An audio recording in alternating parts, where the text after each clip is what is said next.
이 사도신경 고백함으로 올해 첫째 주일 일부 예배 드리고 있습니다.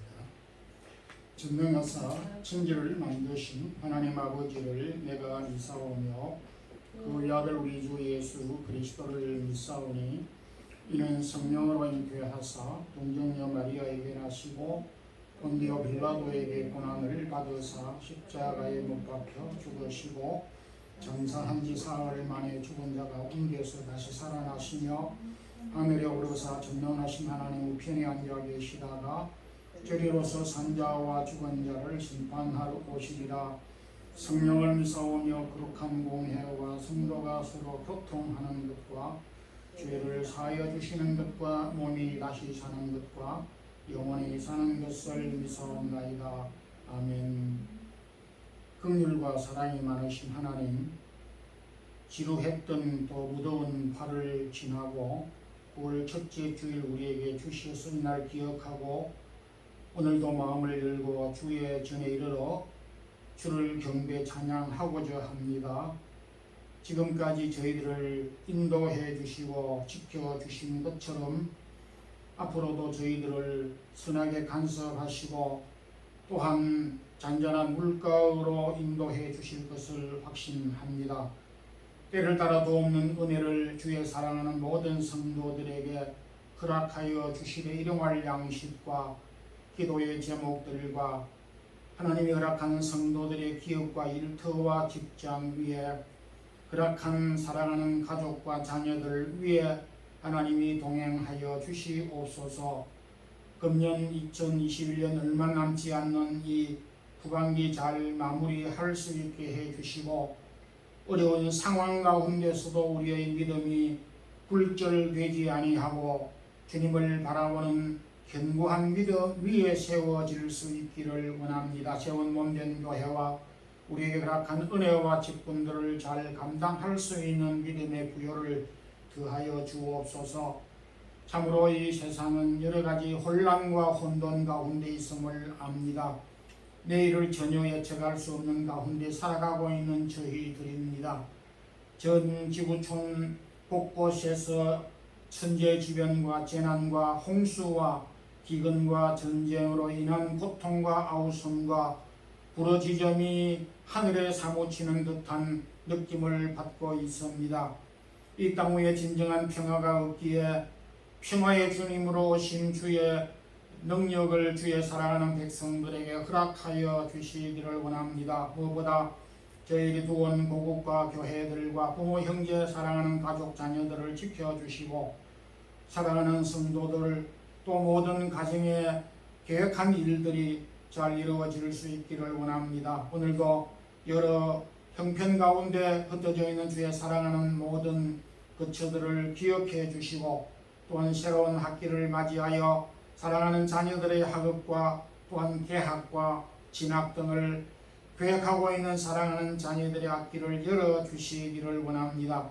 오늘도 1부와 2부와 녹음으로 그리고 동영상으로 예배를 드리는 주의 사랑하는 모든 성도들의 마음을 여셔서 오늘 주시는 말씀을 이 시대에 바르게 분별할 수 있는 지혜의 말씀으로 삼아 갈 수 있기를 원하오며 부족한 종에게도 능력 더하여 주시어서 합당한 말씀 전할 수 있게 도와주시옵소서. 예수 그리스도 이름으로 기도드리옵나이다. 아멘. 290장 1절 보겠습니다.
31절에서 35절, 신약성경 101페이지, 누가복음 7장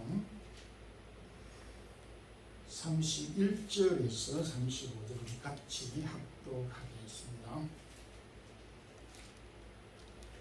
또 이르시되 이 세대의 사람을 무엇으로 비유할까? 무엇과 같은가? 비유하건대 아이들이 장터에 앉아 서로 불러 이르되 우리가 너희를 향하여 피리를 부어도 너희가 춤추지 않고 우리가 곡하여도 너희가 울지 아니하였다 함과 같도다. 세례 요한이 와서 떡도 먹지 아니하며 포도주도 마시지 아니하며 너희 말이 귀신이 들렸다 하더니 인자는 와서 먹고 마시매 너희 말이 보라 먹기를 탐하고 포도주를 즐기는 사람이요 세리와 죄인의 친구로다 하니 지혜는 자기의 모든 장애로 인하여 옳다함을 얻느니라. 아멘. 베드로 사도는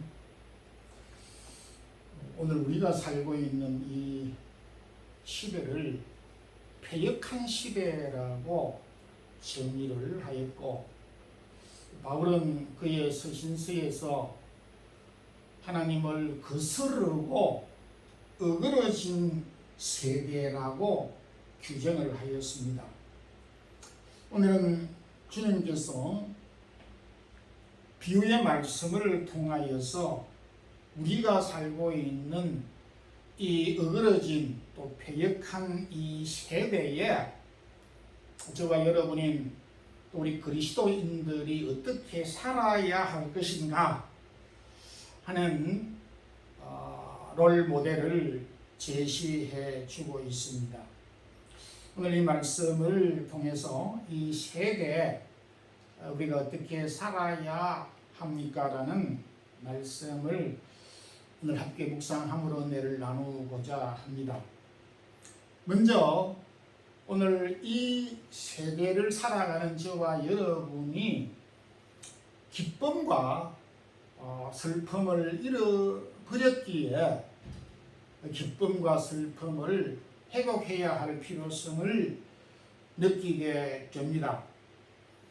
어린 시절 기억을 해볼 때 소꿉놀이를 많이 했던 기억이 납니다.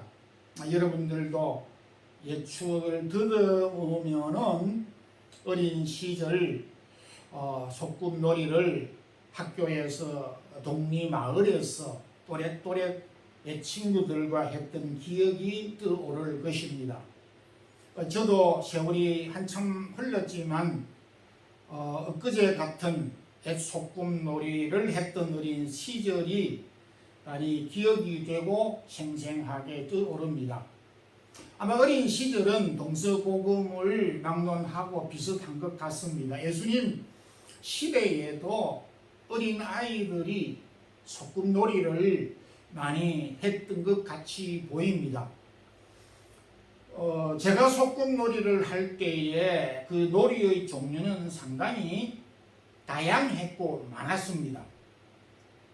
없는 것도 만들어가면서 재미있게 그리고 다양하게 놀이를 했던 기억이 나는데, 예수님 당시 어린 아이들이 소꿉놀이를 했던 대표적인 그 놀이는 결혼식과 장례식이었음을 알 수가 있습니다. 우리가 알다시피 결혼식은 기쁨의 절정이요 장례식은 슬픔의 절정입니다. 그래서 그 아이들이 그 장례식과 결혼식을 이렇게 가까스럽게 이렇게 본 경험들을 가지고 소꿉놀이를 이제 하게 되는데, 실제 상황과 비슷하게 결혼식 놀이의 그 최고 절정은 진행자가 피리를 불면, 우리 결혼식과는 좀 다르지만은 중동 사회에서 결혼식을 할 때는 나팔이나 피리를 불곤 했는데, 이렇게 피리를 불 때 기뻐하고 춤을 추는, 그래서 참여한 모든 사람들이 기뻐하고 춤을 추는 것이 결혼식 예식의 절정이고, 반면에 장례식의 절정은 진행자가 곡을 하면, 그리고 참가한 사람들이 진행자의 곡에 맞추어서 따라하는, 그래서 그런 놀이를 했더랬습니다. 그런데 이 결혼 예식이나 장례 예식 그 놀이를 어린아이들이 처음 할 때는 빨리 하자, 누가 하자, 나는 어떤 배역을 맡겠다라고 적극적이었지만은 한두 차례 놀이를 하다 보게 되면 식상해지는 것입니다. 그래서 처음에는 적극적이었고 또 모두가 함께 동참을 했지만은 한 번, 두 번 이렇게 반복을 함에 따라서 진행자가 나팔을 불어도 즐거워하고 춤을 추지 않습니다. 장례식이 있는데 진행자가 곡을 하는데 그 소꿉놀이에 참여한 아이들이 곡도 하지 않고 울지도 않고 반대로 희죽희죽 웃기도 하고, 그래서 뭔가 이 놀이가 흩어지면서 그 놀이 자체가 소멸되고, 그 아이들이 결혼 예식의 놀이나 장례 예식의 놀이가 이제 제대로 이루어지지 않고 제 마음대로 행동하면서 어느덧 흩어져 버리게 되는 상황이 오게 되는 것입니다. 31절 말씀 가운데서 주님께서 오늘 이 세대를 무엇으로 어떻게 비유하면 좋을 것인가 라고 말씀을 하시면서 바로 제가 말씀을 드렸던 어린아이들이 결혼 예식과 장례 예식을 할 때 기뻐해야 할 상황에 기뻐하지 아니하고 슬퍼해야 될 상황에 슬퍼하지 아니하는 그러한 시대이다라고 말씀을 하였습니다. 조금 더 구체적으로 말하면 주님은 어린아이의 놀이를 통하여서 이 시대는 기쁨과 슬픔의 감정을 잃어버렸다. 기쁨과 슬픔의 감정을 잃어버린 내 말은 조금 더 한 걸음 나아가서 눈물과 웃음이 사라져버린 그런 시대다라고 말씀을 하였습니다. 우리가 지난 몇 주간 또 근자에 여러 가지 소식들을 매스컴을 통하여서 듣고 있습니다. 아프가니스탄 이 탈레반이 정권을 잡았고 또 이로 인하여서 테러들이 있었고 그 결과 많은 사람들이 비참하게 죽음을 당하였다. 태풍으로 집들이 무너지고 그리고 미국의 중심지인 뉴욕에도 물난리 홍수가 나서 40명, 50명 이상이 죽었다. 코로나로 인하여서 전 세계의 수만 명, 수백 명이 죽었다. 제가 어저께 뉴스를 듣는 가운데 스페인 바카시온이라 했을 때의 그 기간이 이제 8월 1일부터 8월 31일 한 달여간 기간으로 집계를 한 것 같습니다. 달리 어떻게 한 것보다도 도로상에서 교통사고로 8월 한 달 즐거운 휴가를 가기 위해서 오고 가는 노선에서 192명이 사망했다라고 그렇게 그 뉴스를 보도했습니다. 저도 지난 주간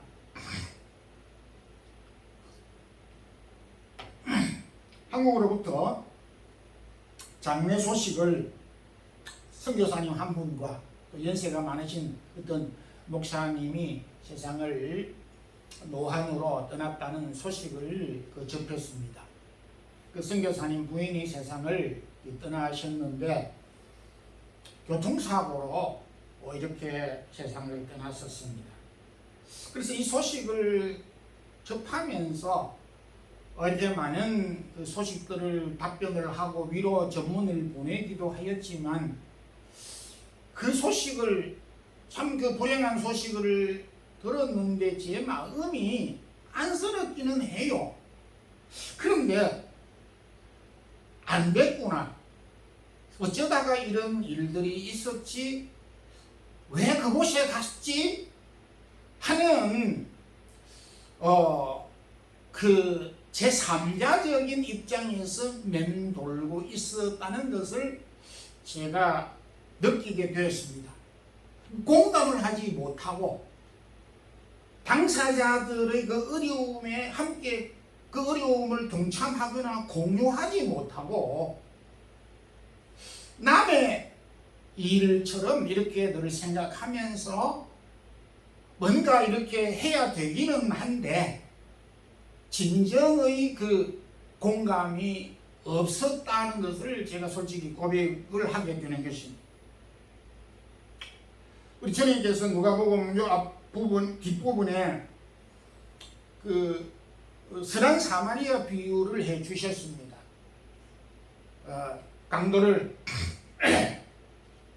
만난 사람을 제사장이 레인이 이름도 없는 무명한 사마리아인이 지나갔는데 정작 관심을 가져야 되는 제사장이나 레인은 모른 척하고 지나갔고 그리고 한 무명의 이 사마리아인이 관심을 보였던 그 비유를 해 주셨는데 이 선한 사마리아 비유의 핵심은 바로 이웃에 대한 무관심을 주님께서 지적하신 것입니다. 오늘 우리가 살면서 참 누가 불행을 당했다, 어떤 기쁜 일을 당했다, 뭐 자녀들이 취업을 하고 입학을 하고 또 가정사에 여러 가지 어려운 일들을 만났다라고 하는 소식을 들으면서 그렇구나 이런 생각을 하는 것으로 끝날 때가 많이 있습니다. 정말 참 우리가 오늘 이 말씀을 보면서 우리 성도들이 참 축하할 일들을 가졌을 때에 진정으로 축하하는 그런 마음, 기뻐할 수 있는, 그래서 그 기쁨에 동참할 수 있는, 또 어려움을 당하게 되면 어려움을 당한 그 마음에 공감과 동참할 수 있는 것이 필요한 것입니다. 우리가 참 세상에 살면서 값진 것들이 많지만은 구원의 이 기쁨, 다윗이 그 어려운 여건 가운데서도 구원의 이 은혜의 회복을 잃지 아니하도록 간곡하게 기도했던 것을 이제 보게 되는 것입니다. 하나님의 인도하심에 대한 이 예민한 그 감사와 그 예민한 반응이 우리에게 사라져가는 것입니다. 이 감정이 중요하다는 것은, 감정을 공감해야 된다는 것은 물리적으로 우리 신체의 한 부분 장기가 고장이 나면 감각이 없습니다. 제 기능을 못하는 이 신체의 일부는 감각이 없습니다. 그러니까 우리가 감정이 죽었다라고 하는 의미는 영적으로 고장이 났다, 하나님과의 관계에서 뭔가 고장이 났고 인간관계에서 고장이 났다는 것을 의미하기 때문에 단순히 기쁨과 슬픔을 표현하는 감정의 표현 자체의 중요성보다도 표현하지 못하는 감정의 그 이유를 생각해 보게 될 때에 그것이 곧 불행이라는 것을 알게 됩니다. 바울은 로마 교회에 보내는 편지 가운데서 로마서 12장 12절에 즐거워하는 자들로 함께 즐거워하고 우는 자들로 함께 울라라고 참 그리스도인의 이 공동체에서 또 우리 가족의 공동체에서 특히 이 기쁨과 이 슬픔의 감정, 이 감정을 또 공유하고 또 나눌 수 있는 그런 예민한 마음이 우리에게 필요하고 회복될 필요성을 주님께서 요청하셨습니다. 주님께서 우리가 살고 있는 이 시대에 바른 가치관을 회복해야 된다고 말씀을 하고 있습니다. 바꾸어 말하면 이 시대는 그 가치관이 비틀어졌다는 것입니다. 이게 전복이 됐다라고 표현을 할 수도 있겠습니다. 오늘 이 본문에 이 바리새인들과 성경을 가르치는 율법 교사들이 세례 요한을 무척 싫어하고 비난하였습니다. 그래서 33절을 보면 세례 요한이 와서 떡도 먹지 않고 포도주도 마시지 아니하며 저희들이 세례 요한을 가리켜서 귀신이 들렸다 이렇게 매도하고 비판하였습니다. 여러분, 우리가 아는 대로 세례 요한은 어떤 사람입니까? 세례 요한은 예수님의 오실 준비자로,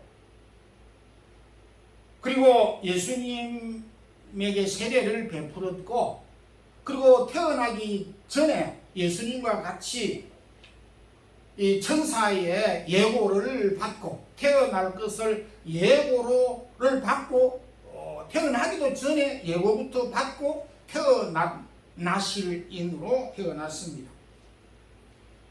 세례요한은 인간적으로 생각하게 될 때에 그가 이 세상에 태어나서 무사람들이 소유하고 공유하고 나누는 이 특권, 사랑을 속삭인 적이 한 번도 없었으며 가정의 안락함을 누려본 적이 없었으며 인생이 누릴 수 있는 최소한의 단맛도 그는 느끼지 못하고 오로지 하나님의 말씀에 충실하여서 하나님의 말씀의 뜻을 전하는 선지자로서의 사명을 다하다가 단명을 하고 참수형을 당한 사람입니다.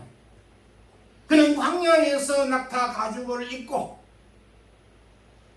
광야에 이글거리는 태양과 모래바람을 벗삼아 때가 되었을 때에 사람들에게 회개하라고 외쳤고, 그래서 주님은 여자가 낳은 자 가운데서 세례요한보다 큰 자가 없다라고 말씀을 하였습니다.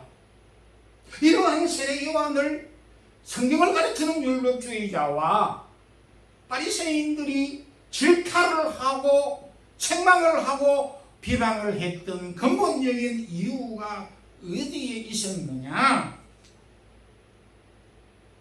너무나 세례 요한은 올곧게 살았다는 것입니다. 너무나 경건하게 살았다는 것입니다.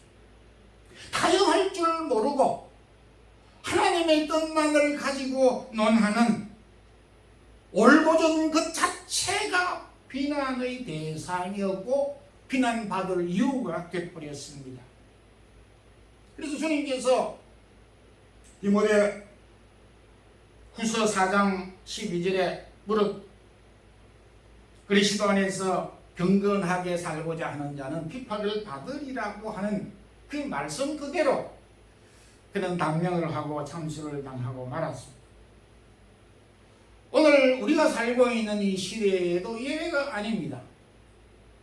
언젠가 뉴욕타임즈에서 20세기에서 대표되는 영웅을 20사람을 뽑았는데 100사람도 뽑고 그러는데 그게 그 타임즈가 뽑았다고 해서 20세기에 그 영웅이 되는 것은 아니지만은 여론을 감안해서 뽑았다는 점에서 이 세상 사람들의 이 멘탈리티, 사고방식을 찾아낼 수 있다는 점에서 제가 예를 드는 것입니다. 온갖 풍문을 몰고 다녔던 마릴린 먼로와 엘리자베스 테일러와 다이애나와 동성연애자 합의 밀크 동성연애자의 창시자 이 사람들이 영웅이다. 20세기의 20년 가운데 영웅 중에 한 사람이다. 이 세상의 영웅들이 다 사라지고 온갖 음란과 문란과 퇴폐를 창조하고 조장했던 이 사람들의 영웅으로 이 세상에 내놓았다는 것이 이 세대가 베드로가 바울이 지적했던 대로 이 세대가 바로 거역하고 패역한 세대가 아니고 뭐냐라는 것입니다. 그래서 오늘 이 시대는 다 그런 것은 아니지만은 정직하게 사는 사람이 존경을 받는 시대가 아닙니다. 착한 사람이라고 칭찬받는 그런 시대가 아닙니다. 착한 사람, 정직한 사람은 오늘 이 시대에 융통성 없는 못난입니다. 외톨이가 되는 것입니다. 많은 사람들이 가는 그 길을 가지 않는 사람은 스스로가 자멸하고 왕따를 당하는 시대가 됐습니다. 주님은 우리에게 좁은 길로 좁은 문으로 들어가라고 하셨고 의를 위하여 핍박을 받는 자는 복이 있다라고 말씀을 하셨는데 이 시대는 그렇지 아니하다는 것입니다. 그래서 우리 그리스도인들은 이 두 가지 갈등과 이 딜레마 속에서 방황하기가 쉽다는 것입니다. 저도 헷갈립니다. 예수님 당시에도 이처럼 가치관이 완전히 전복되고 비틀어졌는데 오늘 이 시대에 오죽 더 하겠습니다. 오늘 제가 이 말씀을 드리는 것은 이런 패역하고 어그러진 세대 가운데서도 우리 자신을 채찍질하고 바른 가치관, 주님이 우리에게 주신 바른 가치관을 붙잡으려고 노력하고 애를 쓰고 넘어지면 다시 절정발기의 모습으로 일어서지 않으면 안 된다는 것입니다. 왜냐하면 우리가 끌려가게 되면 노예나 포로와 다를 바가 없기 때문인 것입니다. 비록 우리가 어그러진 이 시대에 살고 있지만은 우리도 거기 휩쓸릴 수도 있지만은 그래도 정신을 차리고 바른 가치관을 붙잡고 우리가 싸우고 또 우리가 몸부림치지 않으면 안 될 것을 교훈해 주셨습니다. 오늘 주님께서 우리가 살고 있는 이 시대는 자기 중심 시대 가치관을 가지고 있고 하나님 중심 시대에 살 것을 요청하고 있습니다. 이 말이 무슨 말이냐 하면 참 오늘 우리가 살고 있는 세상 참 너무나 참 역겹습니다. 그게 무슨 말씀이냐 하면 바리새인과 율법교사들이 먹지 않고 금식하는 세례 요한을 가리켜서 귀신 들렸다라고 했습니다. 그런데 예수님께서 약한 자들과 어려운 자들과 함께 먹었습니다. 그랬을 때에 이 동일한 사람들이 먹지 않는 세례 요한에게는 귀신 들렸다고 했고 어렵고 가난한 자들과 함께 먹는 예수님을 향하여서는 먹기를 탐하는 자라고 이렇게 했습니다.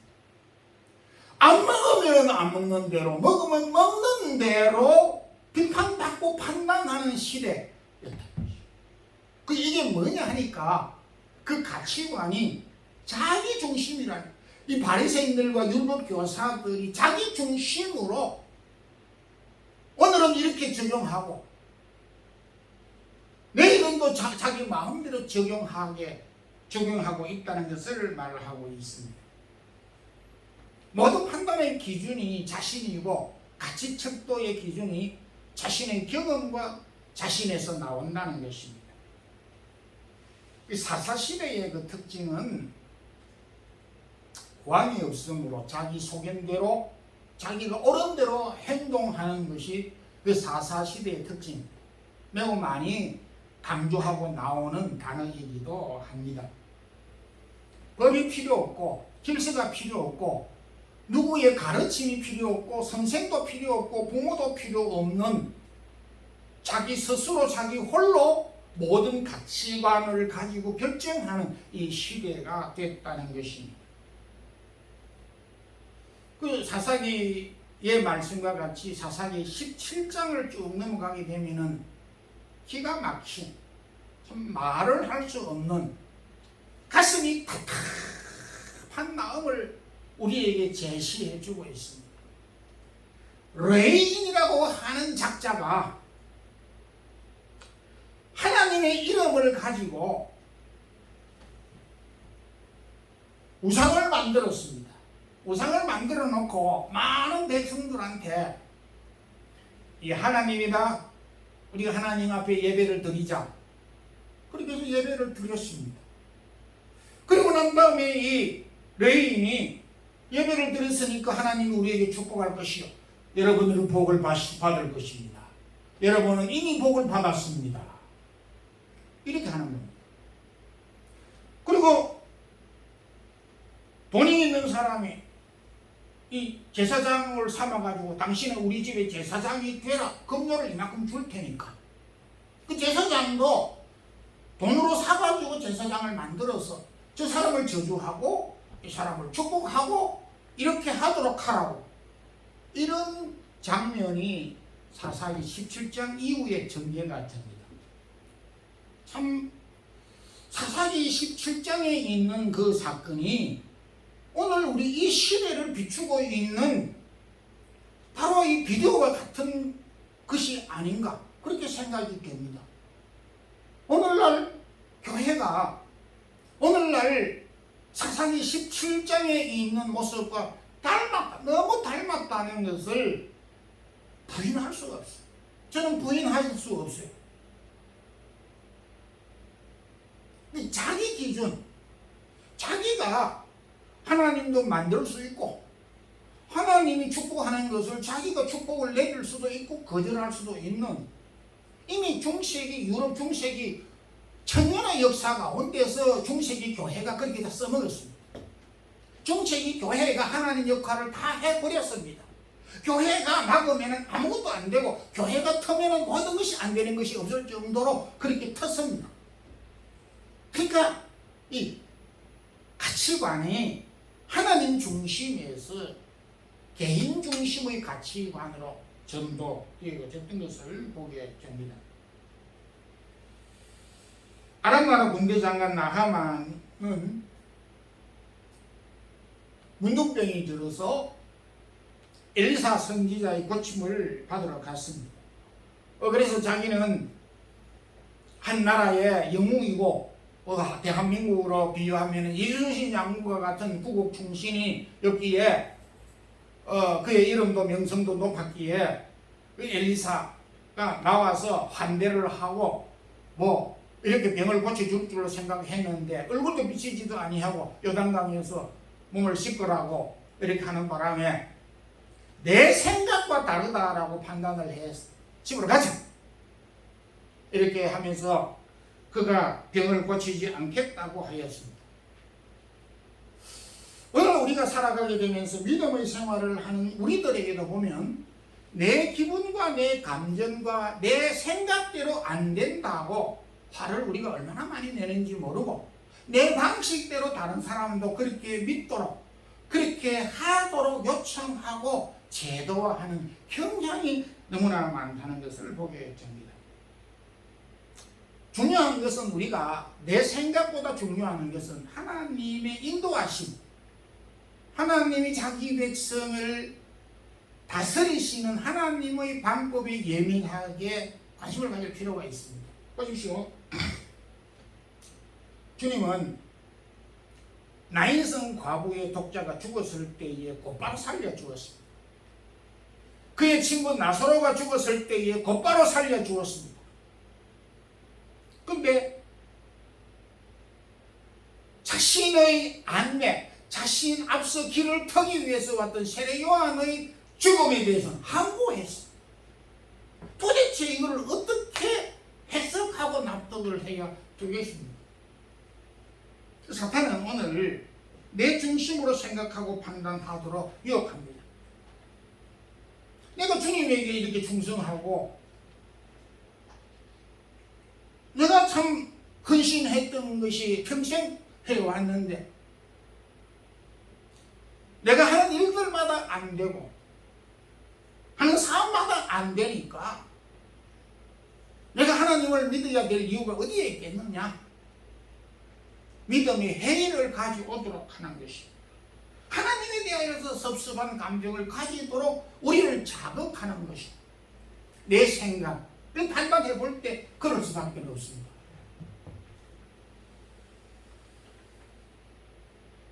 중요한 것은 내 방법대로 되지 않는다고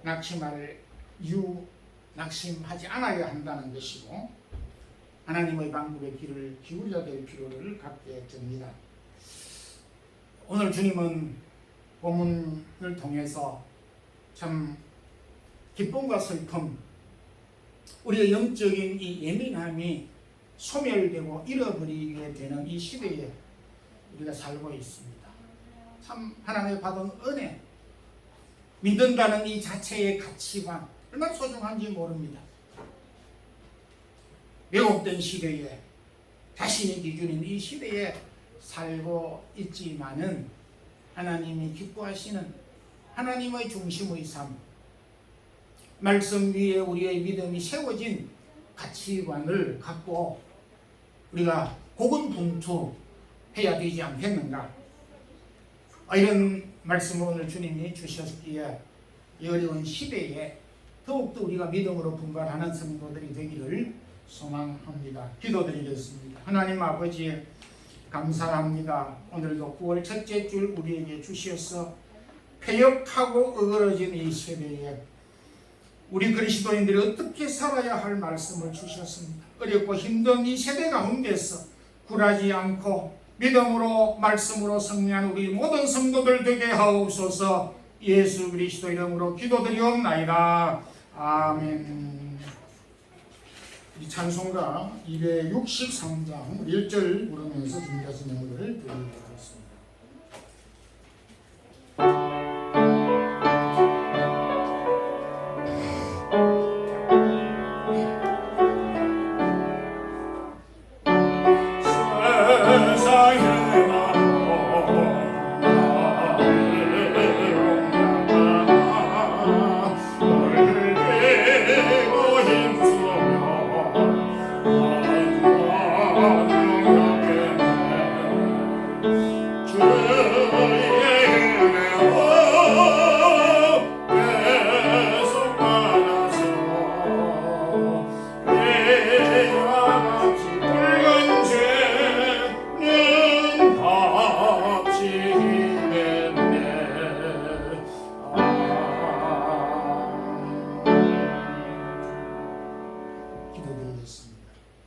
찬양과 감사를 주께 드립니다. 오늘도 우리를 주의 전으로 인도해 주시어서 배역한 이 시대 가운데서 우리가 경건하게 사는 법을 다시 배우고 주의 뜻을 따라 사는 우리 성도들이 되기를 간절히 소망합니다. 어려운 여건 가운데 있는 주의 사랑하는 성도들, 주께서 영육간에 강건하게 하여 주시고 무엇보다 사랑하는 성도들에게 허락한 기업과 일터와 직장과 사업 터전 위에 함께 하여 주시고 여러가지 닫혀있는 모든 부분들이 열려지게 하여 주시기를 원합니다. 어렵고 힘들 때마다 더욱 우리가 낙심보다는 하나님을 향하여 우리의 마음이 달려가고 열려질 수 있기를 원합니다. 오늘도 시간과 몸과 달란트, 귀한 예물을 각종 드림 주에 사랑하는 성도들의 손길로 하는 일들을 축복해 주시고 필요를 따라 은혜를 덧입혀 주시옵소서. 주 예수 그리스도의 크신 은혜와 하나님의 크신 사랑과 성령의 교통하심이 배역한 이 시대에 하나님의 말씀을 붙잡고 하나님의 뜻을 따라 살아가려고 몸부림치는 주의 사랑하는 모든 성도들과 특별히 마드리드 사랑의 교회와 이 영상을 듣는 모든 주의 성도들 가정 위에 이제부터 영원토록 함께 있을지어다. 아멘.